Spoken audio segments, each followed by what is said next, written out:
মানুষ বড়ই বিচিত্র প্রাণী। সব সময় লড়াই করতে থাকে, সব সময় চেষ্টা করে যাতে সেই শ্রেষ্ঠ হয়, চেষ্টা করে যাতে তার সামনে সবার মাথা নত হয়।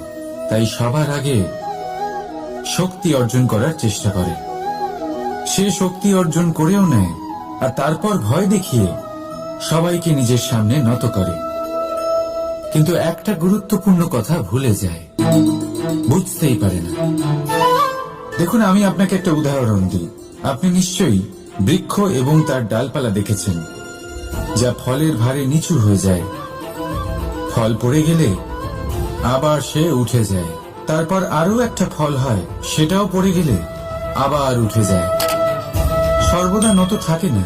কখনো হাঁটতে গিয়ে আপনি নিশ্চয়ই দেখে থাকবেন যে আপনার পা কোনো ফুলের ওপরে পড়লে তা নত হয়ে যায়, কিন্তু যেই আপনি পা সরাবেন সেই ফুল আবার উঠে দাঁড়ায়। একটা অত্যন্ত গুরুত্বপূর্ণ কথা মনে রাখবেন, যে শির ভয়ভীত হয়ে আপনার সামনে নত হয়, সেই শিরই বিরোধিতা করতে সবার আগে দাঁড়াবে। আপনি জিতে নিন, সবাইকে জিতে নিন, কিন্তু ক্ষমতার দ্বারা নয়। তাদের জিতুন প্রেমের সাহায্যে। রাধা রাধা। ঈশ্বর লতা পাতাকে দাঁড়িয়ে থাকার শক্তি দেননি, ঈশ্বর এই শক্তি দিয়েছেন বৃক্ষকে। এই লতা পাতা বৃক্ষের সাহায্যে দাঁড়িয়ে থাকে, তাতেই বিকশিত হয়। এবার এই লতা পাতা দুই ধরনের হয়। প্রথম সে যে এই বৃক্ষতে বিকশিত হয়, ফুল ফুটিয়ে তোলে, নিজেকেও সুন্দর বানায়, বৃক্ষকেও সুন্দর বানিয়ে তোলে।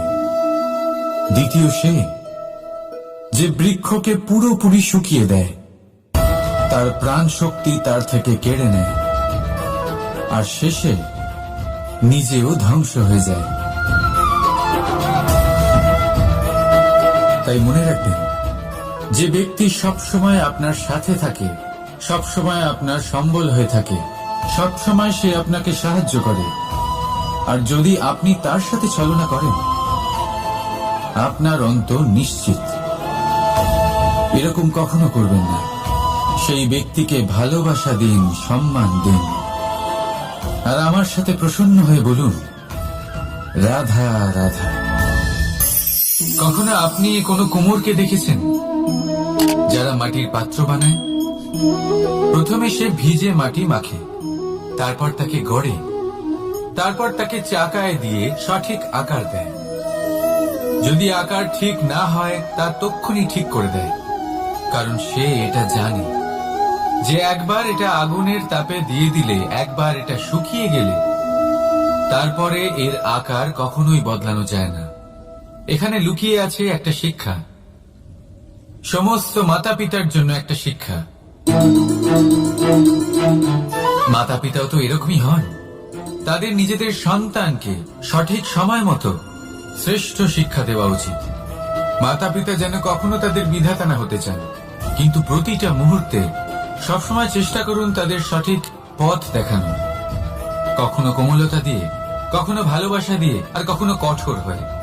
তার জীবনকে, তার ব্যক্তিত্বকে আকার দেওয়ার চেষ্টা করুন, কারণ যেমন মাটি একবার শুকিয়ে গেলে তারপর সেই পাত্রের আকার বদলানো যায় না, ঠিক সেইভাবেই আয়ুর বৃদ্ধির সাথে সন্তানের শিক্ষা কখনোই বদলানো যায় না। তা মনে রাখবেন। রাধা রাধা। আপনি কি কখনো কোনো প্রজাপতি দেখেছেন? ভালো নিশ্চয়ই লাগে। আসলে প্রজাপতি কার না ভালো লাগে? ছোট হোক বা বড়, প্রজাপতিকে সবার ভালো লাগে।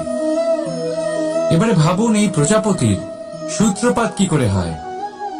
এই প্রজাপতি শুরু হয় একটা গুটি থেকে, যেখানে সে সুরক্ষিত থাকে। গুটি ভেঙে যখন সে এই সংসারে আসে, তখন একটা কীট রূপে থাকে। কীট যে ভূমির ওপরে চলাচল করে, যে বৃক্ষের পাতার ওপরে সুরক্ষিত থাকে। তারপরে তার মধ্যে আসে আরো একটা পরিবর্তন, তার ডানা গজায়। তখনই সে প্রজাপতি হয়। তখন সে খোলা আকাশে উড়ে বেড়াতে পারে। সুন্দর সুন্দর পুষ্প থেকে সে মধু পান করে। কখনো ভেবেছেন যে প্রজাপতি ছাড়া আর কেউ এটা পারে না কেন? কারণ সে সেই গুটি থেকে বেরোতে পারে। যদি সে সেই গুটি থেকে নাই বেরোতো, সে উড়তেই পারত না, কখনো প্রজাপতি হতেই পারত না। আমাদের সাথেও ঠিক এটাই হয়। আমরা সবসময় সেখানেই থাকতে চাই যেখানে আমরা সুরক্ষিত থাকি। সেই সুরক্ষা চক্রেই আমরা থাকতে চাই, কিন্তু এই বিকাশ সুরক্ষা সীমা পার হওয়ার পরেই অর্জন করা যায়। তাই যদি আপনি জীবনে বড় কিছু করতে চান, মহান কাজ করতে চান, নিজের ব্যক্তিত্ব তৈরি করতে চান, তাহলে এই সুরক্ষা চক্র ভুলে যান। সুরক্ষা সীমা লঙ্ঘন করুন, এগিয়ে যান, প্রতিকূলতার সম্মুখীন হন, কঠিন পরিস্থিতির সম্মুখীন হন, সাহস করে এগিয়ে চলুন, আরো শক্তিশালী হয়ে উঠুন। তবেই আপনি জীবনে কিছু করতে পারবেন, তবেই আপনার ডানা গজাবে, আর তবেই আপনি এই সুন্দর আকাশে উড়ে বেড়াতে পারবেন। রাধা রাধা। আমাদের কোনো স্থানে পৌঁছতে গেলে একটা মাধ্যমের প্রয়োজন হয়। কিছু মানুষ এই মাধ্যমকে রাস্তা বলে, কেউ পথ বলে, আবার কেউ বলে সরণি। মানুষ নিজের লক্ষ্যে পৌঁছানোর জন্য এই পথেরই খোঁজে থাকে, কিন্তু মানুষ একটা কথা বুঝতে পারে না, যে এই পথে এগোতে গেলে এই পথকে পিছনে ঠেলাও অত্যন্ত প্রয়োজন। যদি এটা করার ক্ষমতা আপনার না থাকে, তাহলে আপনার পথ আপনাকে লক্ষ্যে পৌঁছতে দেবে না। দ্বিতীয় কথা, যদি নিরন্তর চেষ্টা আপনি করতে পারেন, যদি সেই ক্ষমতা আপনার মধ্যে থাকে, তাহলে আপনি যখন চাইবেন, যেখানে চাইবেন, নিজের পথ নিজেই বানাতে পারবেন।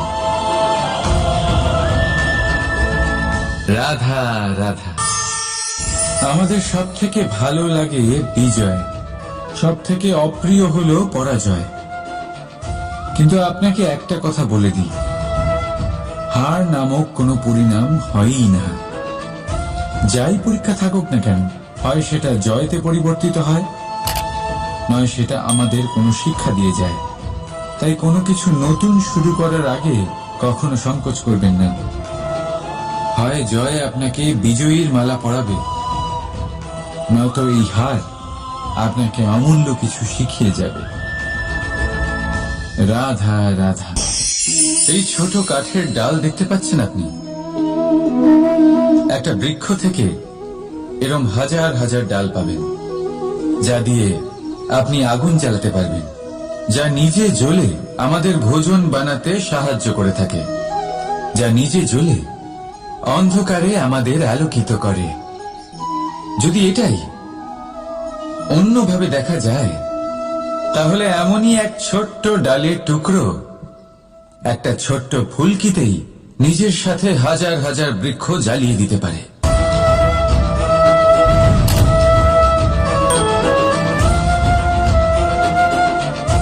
পার্থক্য কোথায়? পার্থক্য হলো শুধু দৃষ্টিভঙ্গিতে, মানসিকতায়। যদি এই মন শীতল রাখেন, শান্ত রাখেন, তাহলে অসংখ্য মানুষের জীবন আলোকিত করবেন। যদি ক্রোধ আর অহংকারের আগুনে জ্বলতে থাকেন, তাহলে শুধুমাত্র বিনাশ করবেন। সিদ্ধান্ত আপনার। রাধা রাধা। আজ বিজয়া দশমী, সেই দিন যবে শ্রীরাম রাবণকে বধ করেছিলেন। এ হল সেই দিন যেদিন শ্রীরাম লঙ্কা জয় করেছিলেন। লোকে বলে এটা খারাপের বিরুদ্ধে ভালোর জয়ের প্রতীক। এটাকে দেখার আরো একটা দিক আছে। আগে হ্যাঁ, এটা ভালোবাসার জয়ের প্রতীক, এটা পরিবারের জয়ের প্রতীক। আপনি তো নিশ্চয়ই জানেন যে রাবণ মহাজ্ঞানী ছিল, মহা শক্তিশালী ছিল, মহাদেবের পরম ভক্ত ছিল রাবণ। এবার যে ব্যক্তি কৈলাস পর্বত তুলতে পারত, সেই ব্যক্তি নিজে এক কাটা বৃক্ষের মতো শ্রী রামের চরণে পড়েছিল। কেন? কারণ রামের সাথে লক্ষণ ছিল, কিন্তু ওদিকে রাবণের সাথে বিভীষণ ছিল না। একদিকে এক পরিবারের মধ্যে ভালোবাসা ছিল, কিন্তু অপরদিকে আর এক পরিবারের মধ্যে দূরত্ব বাড়ছিল। তাই মনে রাখবেন, যদি সংসারের ওপরে বিজয় লাভ করতে হয় তাহলে সর্বপ্রথম পরিবারের মধ্যে ভালোবাসা বজায় রাখতে হবে। পরিবারের মধ্যে ভালোবাসা বাড়ান, দূরত্ব নয়। আপনি সব সময় সুখী থাকবেন আর জীবনের সমস্ত বাধা আপনি অতিক্রম করবেন। রাধা রাধা। আপনি কি কখনো শুনেছেন হরিণ সিংহের থেকে পালানোর বদলে তার সাথে লড়াই করেছে? হরিণ সিংহকে আক্রমণ করেছে, কখনো শুনেছেন? কখনো না। কিন্তু এরকম হতেই পারে, এরকম হয়েই থাকে। আর এটা তখনই হয় যখন হরিণের শাবক বিপদে পড়ে। যখন তার সিংহের কবলে পড়ার ভয় থাকে, তখন হরিণীও এসে সিংহের সাথে লড়াই করতে থাকে। কারণ সে একজন মা, আর মা তার সন্তানের জন্য সবকিছু করতে পারে। এ হলো মায়ের স্নেহ, যেটা যত নরম হতে পারে ঠিক ততটাই কঠোরও হতে পারে। আর তার সন্তানের মঙ্গলের জন্য সে ক্রোধের সমস্ত সীমা পার করে তার সন্তানকে রক্ষা করেই ছাড়বে। আর সেই জন্যই তো মাকে সন্তানের জীবনে সব থেকে বড় ঢাল বলা হয়।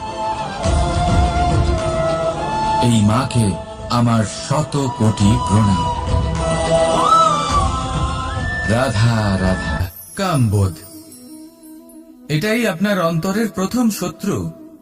বেশিরভাগ মানুষই কামবোধ বলতে লালসা বোঝেন, কিন্তু এটা সম্পূর্ণ সত্য নয়। কামের আসল অর্থ হল কামনা। এটা খুবই সহজ ব্যাপার। মনুষ্য শরীর থাকলে, মানুষের মন থাকলে এই কামনা অবশ্যই থাকবে। এবার এটাই দেখতে হবে যে এই কামনা নেতিবাচক কামনা নাকি ইতিবাচক কামনা। অন্য কারোর জিনিসে নজর দেওয়া, অন্য কোনো মানুষের উপর নজর দেওয়া, কোনো অনুচিত বস্তুর দিকে নজর দেওয়া, এই নেতিবাচক কামনা। আর এই দুষ্কামনা মানুষকে দিয়ে অপকর্ম করাবেই করাবে। তাই মনে রাখবেন, যে ব্যক্তি নিজের কামনাকে নিয়ন্ত্রণে রাখতে পারেন তিনি সঠিক পথেও থাকেন, সঠিক লক্ষ্যে পৌঁছতেও পারেন। যিনি কামনা নিয়ন্ত্রণে রাখতে পারেন না তিনি তার পথও হারিয়ে ফেলেন এবং লক্ষ্যচ্যুতও হন। তাই মনে রাখবেন, নিজের কামনাগুলিকে নিয়ন্ত্রণে রাখুন। কাম নামক এই শত্রুর ওপর বিজয় লাভ করুন। আর আমার সাথে ভালোবেসে বলুন, রাধা রাধা। হাস্য, হাসি জীবনে অত্যন্ত মূল্যবান হয়। কথায় আছে যে হাসি এবং হাস্য আমাদের জীবনে ওষুধের মতো কাজ করে, আমাদের সুস্থ রাখে, আমাদের জীবনের অনুভূতিগুলিকে আরো সুন্দর করে তোলে।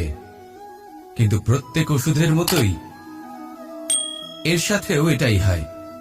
প্রত্যেক ওষুধ সঠিক সময়ে, সঠিক মাত্রায়, সঠিকভাবে গ্রহণ করতে হয়। যদি এরকম না হয় তাহলে এই ঔষধও শরীরের ক্ষতি করে দিতে পারে। এবার আপনি ভাবতে পারেন, হাসি থেকে কিভাবে ক্ষতি হতে পারে? আপনি যদি অন্য কারোর উপরে হাসেন তাহলে হয়তো তার মনে কষ্ট হতে পারে, তার অন্তরের মিত্র হয়তো শেষ হয়ে যেতে পারে, আর অন্তরের শত্রু জেগে উঠতে পারে। কিন্তু এটাই যদি আমরা সকলকে সাথে এনে সকলের সাথে হাসি, তাহলে হয়তো আমাদের অন্তরের এই হৃদয়ের ভেতরে লুকিয়ে থাকা যে শত্রু তা শেষ হয়ে যেতে পারে, আর অন্তরের বন্ধুসত্তা প্রকাশিত হতে পারে। ঠিক কিনা? এবার আপনাকে উদাহরণ দিই।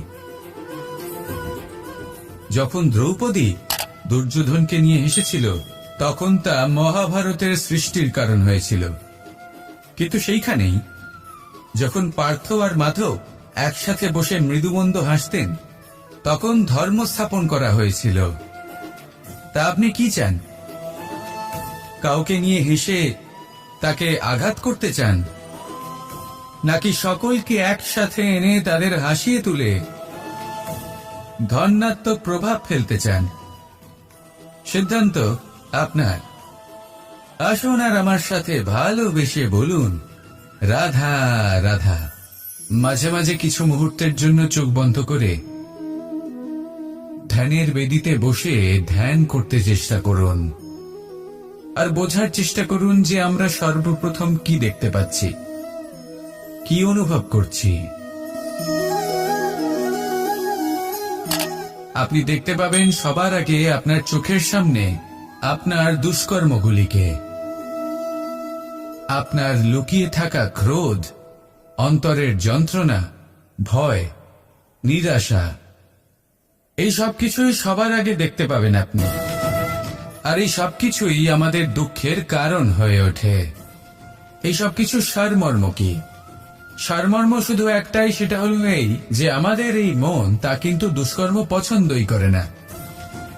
আমাদের এই মন একটা সুখময় জীবন যাপন করতে চায়, সৎকর্ম করতে চায়। তাই এটাই করুন, শুভ চিন্তা করুন, শুভ কর্ম করুন, ইতিবাচক মনোভাব নিয়ে জীবনে অগ্রসর হন।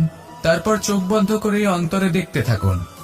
দুঃখের আভাসই পাবেন না। এই মন প্রসন্নতা এবং প্রেমের দ্বারা পূর্ণ হবে এবং বারবার বলে উঠবে, রাধা রাধা। ছোটবেলা থেকেই আমি গরু চড়িয়ে অভ্যস্ত, সেই জন্য সকলে আমাকে গোপাল নামে ডাকত। কিন্তু গোপাল হয়ে আমি একটা অমূল্য শিক্ষা লাভ করেছি। আমি দেখেছি যে গৌশালাতে অনেক বাছুরের মধ্যে একটি গাই তার নিজের বাছুরকে অবশ্যই চিনে ফেলে। যেখানে সমস্ত বাছুর একই রকম দেখতে এবং প্রত্যেকের স্বরও সমান, তারপরেও সকল বাছুরের মধ্যে নিজের বাছুরকে ঠিক চিনতে পেরে যায় এবং তার সাথেই থাকে। ঠিক এইরকমই কিছুটা হয় আমাদের কর্ম এবং তার কর্মফল।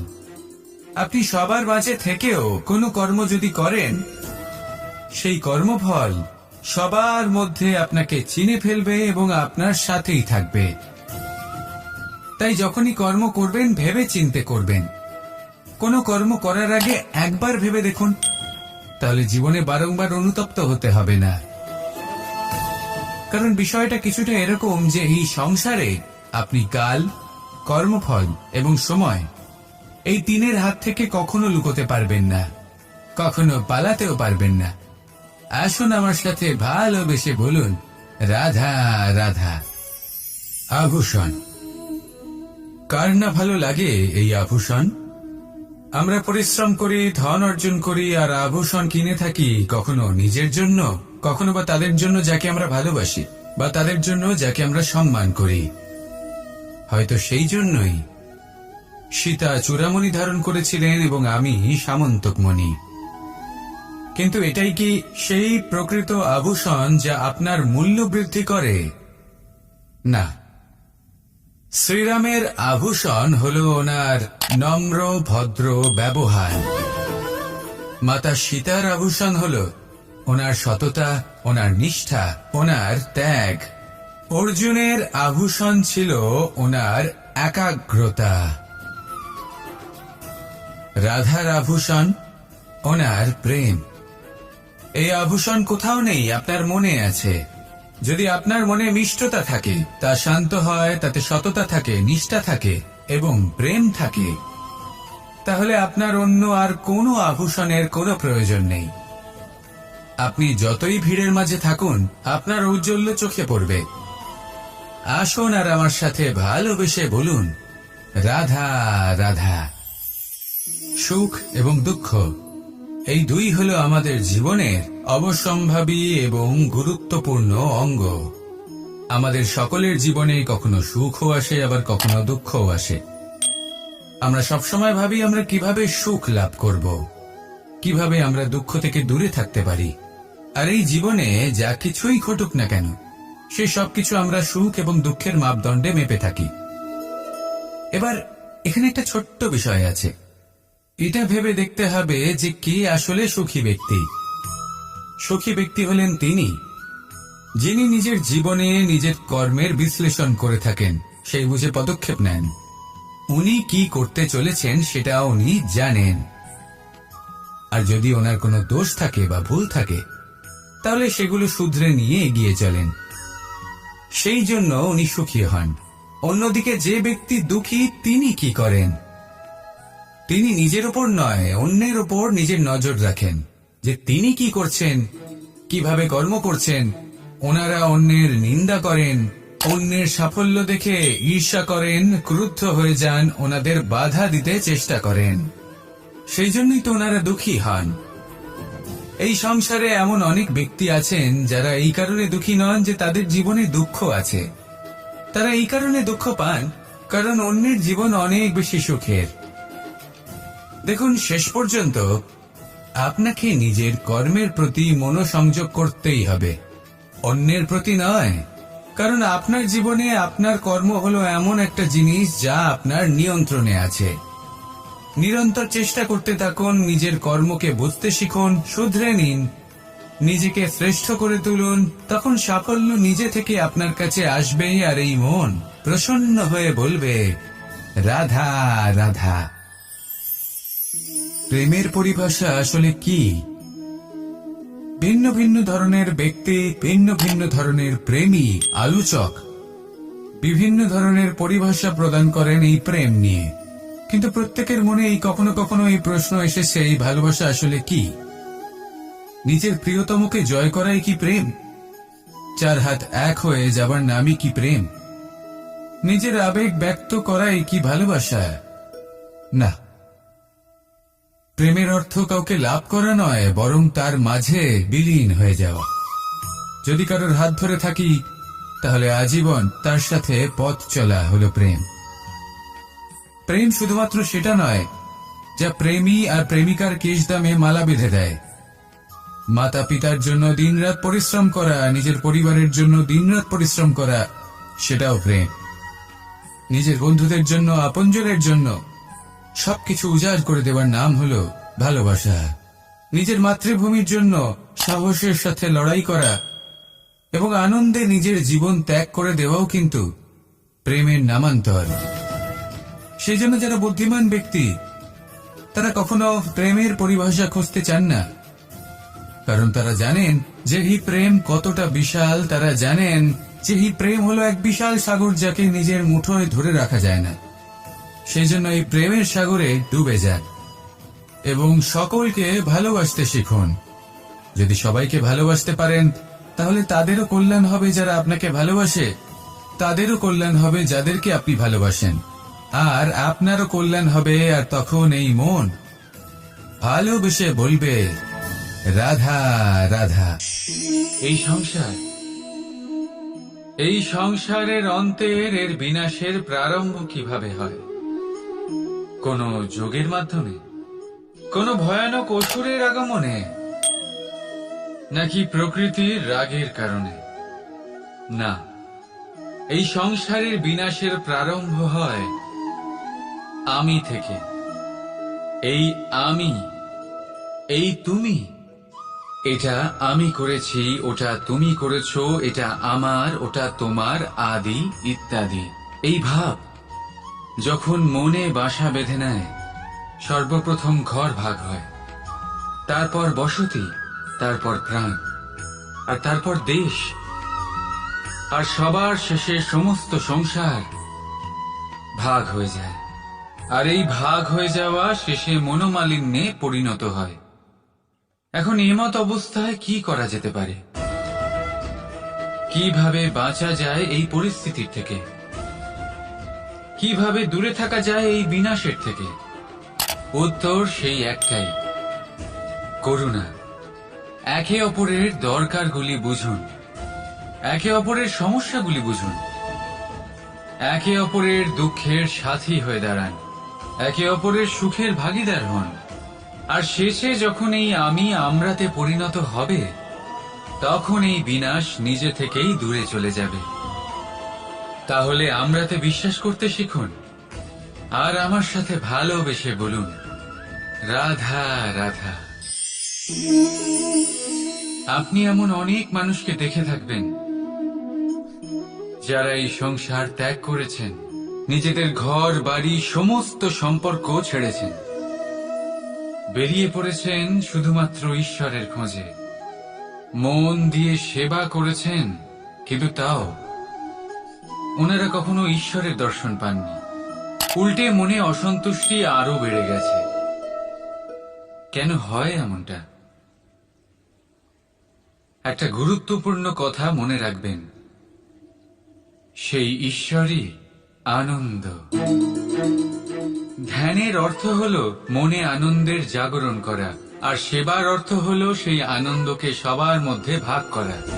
তাহলে যদি আনন্দকে জাগ্রত করো আর সবার মাঝে ভাগ করে দাও, তাহলেই ঈশ্বররূপী আনন্দ তুমি অবশ্যই পাবে। রাধা রাধা।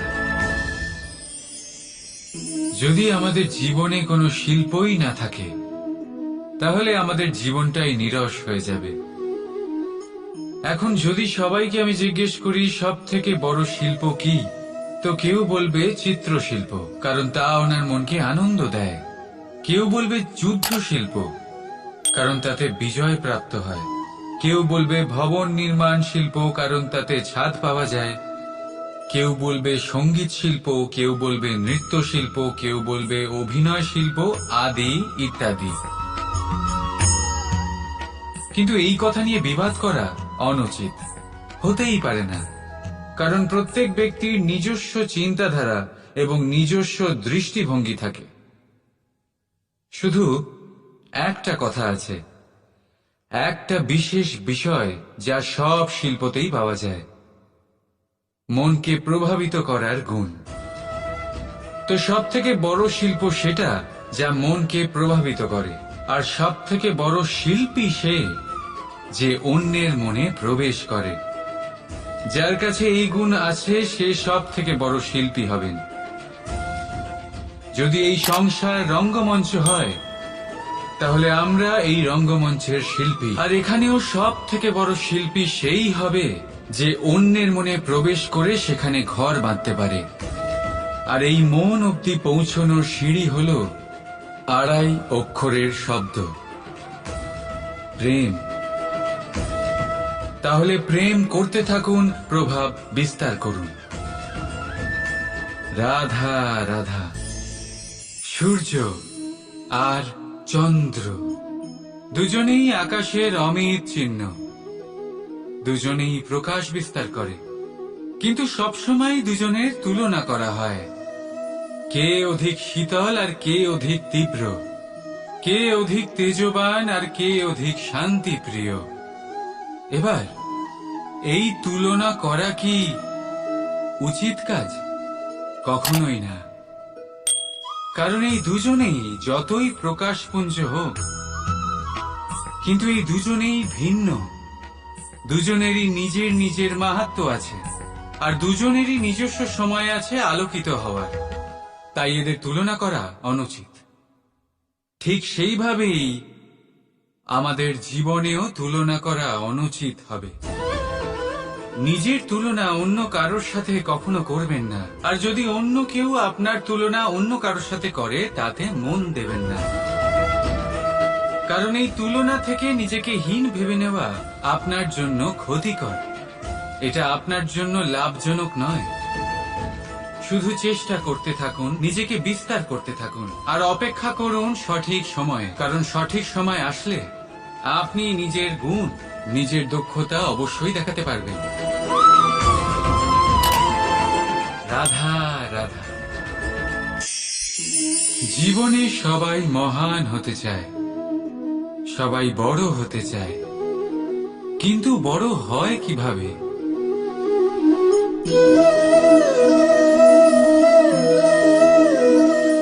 এটা আমার হাতে কি বলুন তো?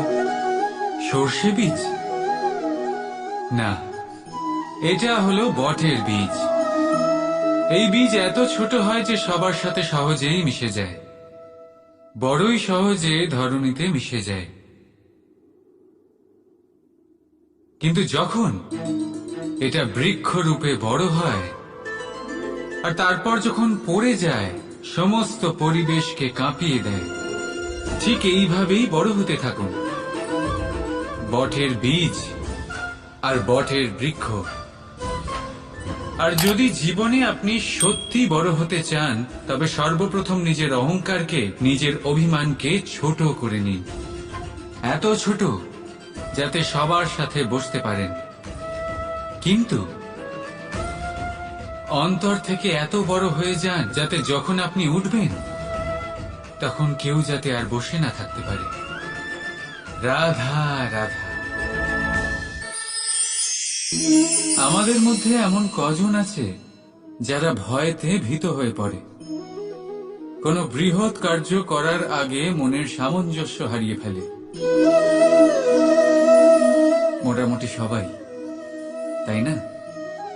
প্রত্যেক ব্যক্তির মনেই এই ভয় জাগ্রত হয়। তবে এর অর্থ আমার দৃষ্টিভঙ্গি দিয়ে মনে হয় এই ভয়ের অনুভূতি খারাপ নয়। কারণ যদি এই অনুভূতি খারাপ হতো, তাহলে কি ঈশ্বর এই অনুভূতি প্রত্যেক প্রাণীকে দিতেন? ভয়, ভয়ের এই অনুভূতি আমাদের জন্য ভালো, অত্যন্ত আবশ্যক। মনে রাখবেন, যে কোনো কার্য করার আগে যদি মনে ভয় উৎপন্ন হয়, তাহলে এর অর্থ এই যে ওই কার্য করার সময় অনেক সংকটের সম্মুখীন আমাদের হতে হবে। আর সেই সংকটের সম্মুখীন হওয়ার জন্য আমাদের অত্যন্ত সাহসী হতে হবে। শুধুমাত্র এই কথা মনে রাখবেন, মনে সাহস জুগিয়ে এগিয়ে চলুন এই ভয়ের যাত্রাতে। কারণ এই ভয়ই আপনাকে আপনার লক্ষ্যে পৌঁছতে প্রেরণা যোগাবে, আপনাকে শক্তি প্রদান করবে। তাই এই ভয়ের দ্বারা ভয়ভীত হবেন না, এই ভয়কে জয় করুন। আর আমার সাথে ভালোবেসে বলুন, রাধা রাধা।